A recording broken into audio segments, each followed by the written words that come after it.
Video like जरूर कर लीजिए और ऐसे वीडियो लगातार फ्री में पाने के लिए चैनल को तुरंत सब्सक्राइब कर लीजिए और बेल आइकन को जरूर टैप कर लीजिए ताकि आगे भी सारे वीडियो आपको मिलते रहे। यूट्यूब में फॉलो करते हैं तो प्लीज ये वाला फ्री टेलीग्राम चैनल जरूर ज्वाइन कर लीजिएगा। सारे नोटिफिकेशन सारे अपडेट यहीं पे आते हैं, ध्यान रखिए। नमस्कार दोस्तों। तो दोस्तों, अगर आप लोग बिहार पीसीएस की तैयारी करने का सोच रहे हैं तो बीपीएससी की कंप्लीट प्रिपरेशन के लिए मैंने आपके लिए मोस्ट इंपॉर्टेंट पॉलिटी के टॉप 500 एमसीक्यू की सीरीज इसमें चालू करी है।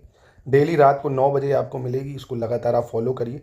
ऐसे ही पॉलिटी, ज्योग्राफी, साइंस सब कुछ आपको करा दिए जाएंगे, ठीक है। और ये बीपीएससी नहीं, अगर आप यूपीपीएससी, आरओ, एमपीपीएससी जिस भी एग्ज़ाम को देंगे, ये सारे पॉलिटी के सवाल आपको उस एग्ज़ाम में हेल्प करेंगे। तो सबसे पहला क्वेश्चन आपकी स्क्रीन पे ये रहा। कह रहे हैं निम्नलिखित में से किस देश का संविधान विश्व के सभी लिखित संविधान में सबसे लंबा है भाई? तो ये तो आपको पता ही होगा कि भारत का संविधान जो है दुनिया के सबसे ज़्यादा लंबा संविधान है जो लिखित है। इसमें आप देखेंगे क्या 25 पार्ट हैं इस टाइम, 12 शेड्यूल है, 400 से ज़्यादा आर्टिकल है ना। तो इंडिया का संविधान है। दूसरा क्वेश्चन है, इनमें से कौन सा सही मैच नहीं कर रहा है? स्वतंत्रता का अधिकार 19 से 22 यानी राइट टू फ्रीडम। समानता का अधिकार यानी राइट टू इक्वालिटी 14 से 18। संवैधानिक उपचारों का अधिकार यानी right to constitutional remedy article 32। शोषण के विरुद्ध अधिकार यानी राइट अगेंस्ट एक्सप्लॉयटेशन 26-27। तो यहाँ देखिए जो डी है ये गलत है। राइट अगेंस्ट एक्सप्लॉयटेशन ये अनुच्छेद 23-24 या आर्टिकल 23-24 में दिया हुआ है, ठीक है। ये आपको याद रखना होगा, ठीक है। क्योंकि 26 से 28 तो जो है मतलब 26 से 28 कह रहा हूँ, इवन 25 से 28 आपको ये राइट टू रिलीजन का दिया, धार्मिक स्वतंत्रता का अधिकार, ठीक है। अगले है which of the following article states that the council of minister shall be collectively responsible to Lok Sabha. यानी कौन सा अनुच्छेद कहता है कि मंत्री परिषद सामूहिक रूप से लोकसभा के प्रति उत्तरदायी होगी? ये कौन सा अनुच्छेद कहता है? सबसे इंपॉर्टेंट सवाल।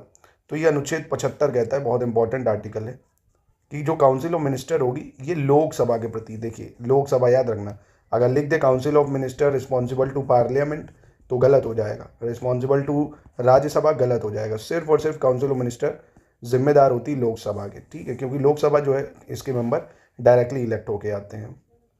चलिए चौथा नंबर देखते हैं। भारत के संविधान की निम्नलिखित में से कौन सी एक अनुसूची में दल बदल विरोधी कानून विषय को बंद है? Which one of the following schedule of Constitution of India contain provision regarding Anti Defection Act?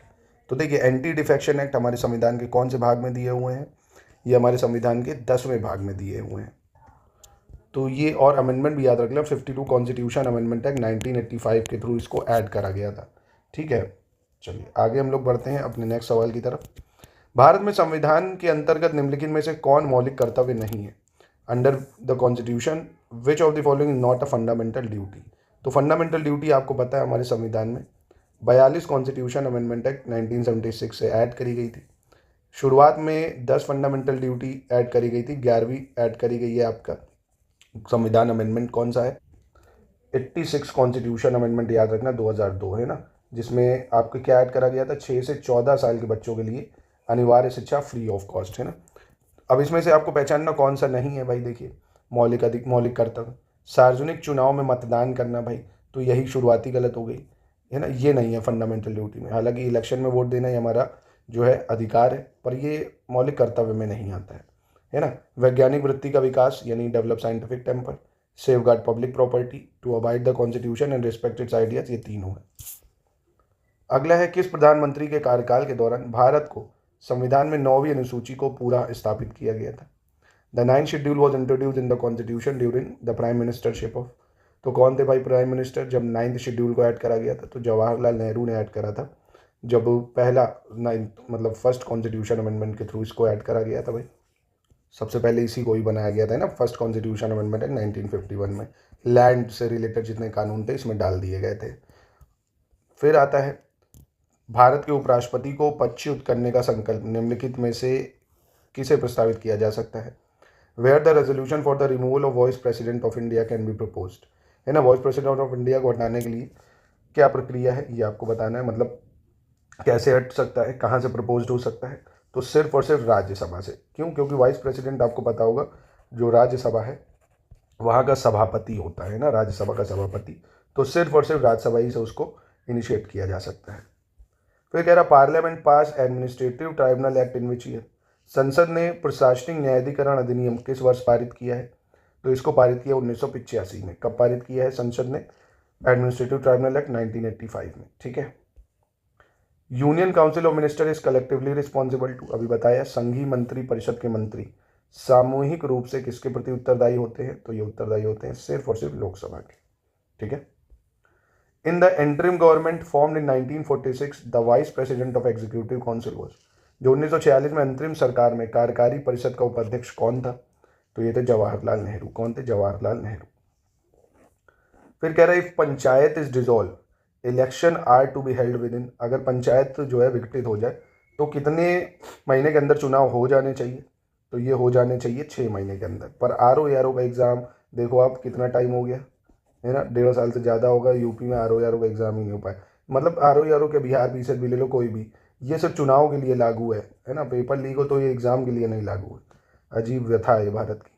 चलिए खैर, अगला है निम्नलिखित में से कौन केंद्रीय बजट को तैयार करने तथा संसद में उसे प्रस्तुत करने के लिए उत्तरदायी होता है भाई, ठीक है। Which one of the following responsible for the preparation and presentation of union budget to parliament, तो इसको कौन पेश करता है? इसको करता है डिपार्टमेंट ऑफ इकोनॉमिक अफेयर्स, ठीक है। Which one of the following is the largest committee of parliament, निम्नलिखित में से कौन सी एक सबसे बड़ी संसदीय समिति है? तो सबसे बड़ी संसदीय समिति कौन सी है? प्राक्कलन समिति या committee on estimates, committee on estimate या प्राक्कलन समिति। और ये सबसे बड़ी भी है, मतलब बड़ी है तभी तो पूछ रहा है। 30 मेंबर होते हैं इसमें। कितने? 30 मेंबर, 30 लोकसभा से होते हैं, ये आपको याद रखना है। और वहीं जो पब्लिक अकाउंट कमेटी, लोक लेखा समिति, इसमें 22 मेंबर होते हैं। 15 लिए जाते हैं लोकसभा से, 7 मेंबर ले लेते हैं राज्यसभा से। और यही सेम प्रोसेस इसमें भी चलता है 22 मेंबर का, ठीक है। फिर कह रहा भारत के उच्चतम न्यायालय में न्यायाधीशों की संख्या में वृद्धि करने की शक्ति किसमें निहित है भाई? The power to increase the number of जजेस in supreme court of India is vested in president, parliament, chief justice या लॉ कमीशन। तो ये पार्लियामेंट के पास अधिकार है, ठीक है, संसद के पास अधिकार है। The government of India has established NITI Aayog to replace the, Bharat सरकार ने नीति आयोग की स्थापना निम्नलिखित में से किसका स्थान लेने के लिए की थी भाई? तो बहुत ही आसान है, आपको पता होगा। प्लानिंग कमीशन को हटा के 2014 में जब मोदी सरकार आई थी तो उसने क्या, नीति आयोग को लागू करा था, फाइनेंस कमीशन को हटा के। मतलब बेसिकली आप कहोगे तो मोदी सरकार के बाद 1 जनवरी 2015 से इसने चालू करा पूरा नीति आयोग ने अपना काम, ठीक है, ये याद रखिएगा इसको। तो 1 जनवरी 2015 कह सकते हो, 2014 मोदी सरकार आने के बाद 2015 आप कहोगे इसको, ठीक है। तो दोस्तों आज के लिए इतना ही कर रहा हूँ। आप मुझे बताइए वीडियो कैसे लगा। तो आपको मैं ऐसा करूँगा, डेली 25 सवालों की प्रैक्टिस कराऊँगा। 25 सवाल की शानदार पॉलिटी की प्रैक्टिस करेंगे डिटेल में, बहुत सारी हेल्प होगी आपकी।